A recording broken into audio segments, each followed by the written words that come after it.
Ah oui, je m'enchaîne. Peu après son discours de Sde-Boker, le Premier ministre Ehud Olmert s'est accordé quelques minutes pour souffler. Que l'on ne s'y trompe pas, il était satisfait de son intervention. Et il n'était pas le seul. Dans la foulée de son discours, il a reçu les encouragements de la communauté internationale qui a félicité sa bonne volonté. Dans l'entourage d'Olmert, on explique que ce discours répond aux demandes de Mahmoud Abbas et qu'une partie reprend même les exigences de la partie palestinienne.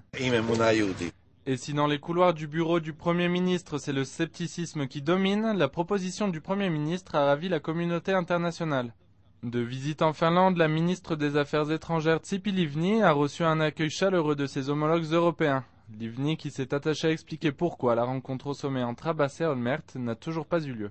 He, as the other Palestinians, understand that Israel cannot release prisoners as long as Gilad Shalit, our abducted soldier, is in captivity.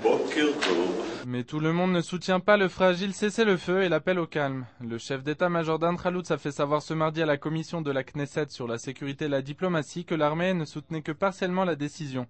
Le bureau du Premier ministre a réagi avec virulence à ces propos. Le chef d'état-major avait exprimé son avis la semaine passée devant le cabinet. Cela aurait dû suffire, explique-t-on aujourd'hui.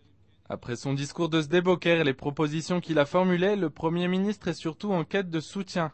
La rencontre avec Abou Mazen n'aura pas lieu cette semaine, c'est en tout cas ce qu'annonce le bureau du Premier ministre.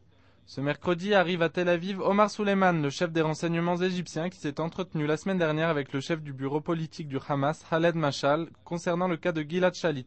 À Jérusalem, on espère que Condoleezza Rice, en visite ce mercredi à Amman avec le président Bush et qui devra s'entretenir avec Abbas, enverra également une invitation à Olmert, mais cette fois pas pour lui annoncer que les États-Unis ne lèveront pas le petit doigt.